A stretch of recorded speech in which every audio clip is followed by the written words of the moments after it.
አይምሩ ከመተሰባህ እግዚአብሔር በጻድቁ ብፁዕ አባታችን አቡነ አብርሃም በኢትዮጵያ ኦርቶዶክስ ተዋሕዶ ቤተክርስቲያን የባህር ዳርና ሰሜን ጎጃም አህጉረ ስብከት ሊቀ ጳጳስ የቅዱስ ሲኖዶስ አባል፣ ብፁዕ አባታችን አቡነ ሚካኤል በኢትዮጵያ ኦርቶዶክስ ተዋሕዶ ቤተክርስቲያን የደቡብ ጎንደር አህጉረ ስብከት ሊቀ ጳጳስ የቅዱስ ሲኖዶስ አባል፣ ብፁዓን አባቶቼ ከሁሉም አስቀድሞ የእውነት በጣም አንጋፋ አባቶቻችን ብፁዕ አቡነ ዘካርያስ የምዕራብ ጎጃም አህጉረ ስብከት ሊቀ ጳጳስ የቅዱስ ሲኖዶስ አባል፣ ብፁዕ አባታችን አቡነ ኤልያስ የሱዲንና ስካንዲኔቪያን አህጉረ ስብከት ሊቀ ጳጳስ የቅዱስ ሲኖዶስ አባላት አባቶቻችን፣ ክቡር አባታችን ለመሰባሰባችን ምክንያት የሆኑን ቤተክርስቲያን የምትኮራቦ ቤተክርስቲያን የምትደነቅቦ ቤተክርስቲያን ልጇ በመሆኑ የእውነት በጣም ሁላችንም የምንኮራቦ የምናመሰግነው አባታችን ሊቀ ርዕሰ ሊቃውንት አባ ገብረ ኪዳን ግርማ፣ ክቡር አባታችን መምህር አባ ገብረ ሥላሴ ምህረት የርዕሰ አድባራት ወገዳማት ጣና ቂርቆስ ገዳም አበምኔት፣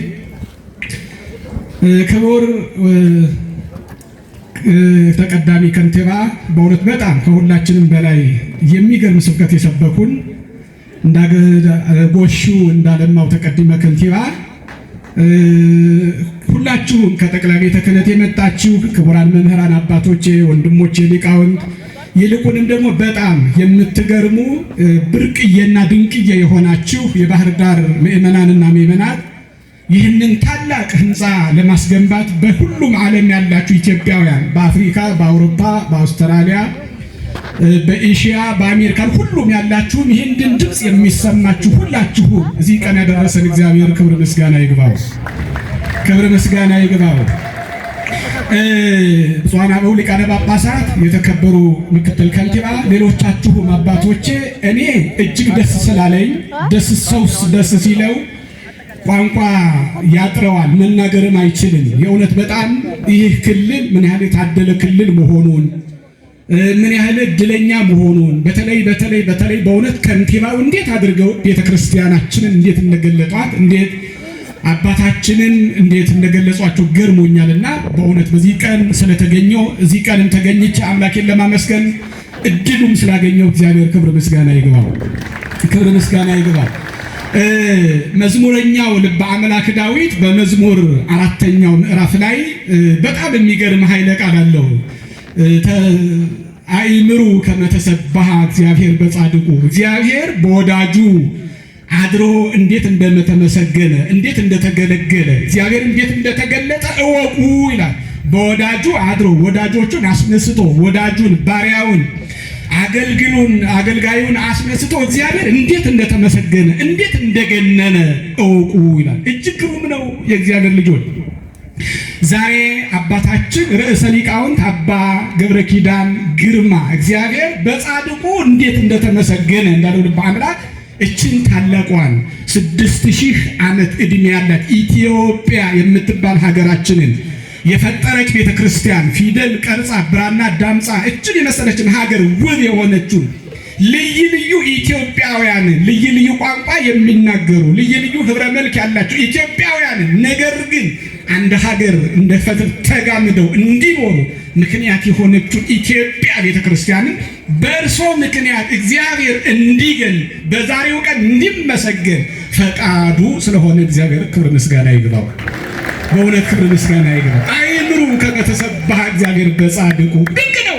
ኢትዮጵያ ሀገራችን የዛሬ ያርገውና ገና ዓለም ሳይጠበብ ዓለም ሳይፈላሰፍ ገና መኖሩም ሳይታወቅ አይደለም ሊፈላሰፍ ቀርቶ አይደለም ገና ሊጽፍ ማንበብ ቀርቶ ሰው መሆኑን ባልተረዳበት ዘመን ኢትዮጵያ ሀገራችን ግን በዚች ቤተክርስቲያን አማካኝነት ፈውስን ከቅጠል ጋር አዋሃዳ ኢትዮጵያውያንን ስትፈውስ ቆይታለች። እግዚአብሔር ክብር ምስጋና ይግባው።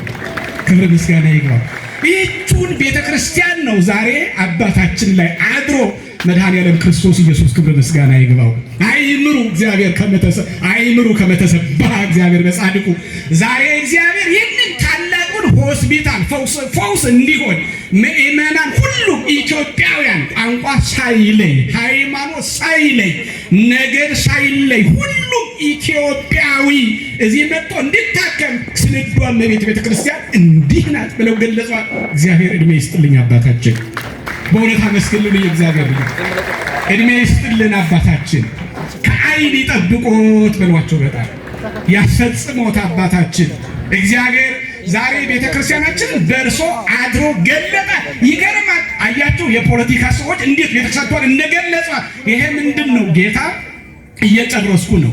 የዮሐንስ ወንጌል ምዕራፍ 10 ላይ ጌታ ሲናገር በጎቼ ድምፄን ይሰማሉ አለ። አየህ አባ ገብረ ኪዳን ሁሉም ድምፃቸውን ይሰማል ማለት ነው። እግዚአብሔር ክብር ምስጋና ይግባው።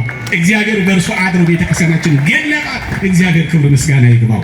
ክብር ምስጋና ይግባው። በእውነት ይህንን ከተማ የምታስተዳድሩ ንብፁዕ አባታችን አቡነ አብርሃም፣ ንብፁዕ አቡነ ሚካኤል አካባቢያችሁን እድለኞች ናችሁ። ህዝቡ ቋንቋችሁን ይሰማል። እንዴት እንደሚያምር ፖለቲከኞቻችሁ ሳይቀር ቋንቋችሁን ደምጸው ሰምተው አይ የሰጠነው 30 ሺህ ነው ይቀጥላል አሉ። እድሜ ስጦታ ተዋለውማ። በእውነት እግዚአብሔር እድሜ ስጦታ ተጎሻ እንዳለ ግሩም ነው። እውነት ቤተክርስቲያናችን እንዲህ ናት።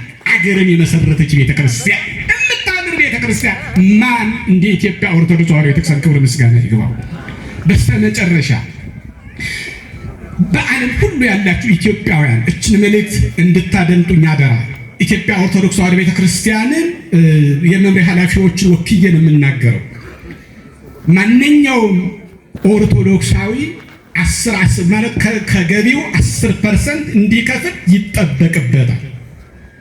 ከነገ ጀምሮ ግን 11 ብር ወይም ከ11 እያደረጋችሁ 11ኛዋ ግን ለዚች ሆስፒታል እንድትሆን በመድኃኒዓለም ስም ጠይቃችኋለሁ። አደራችሁ።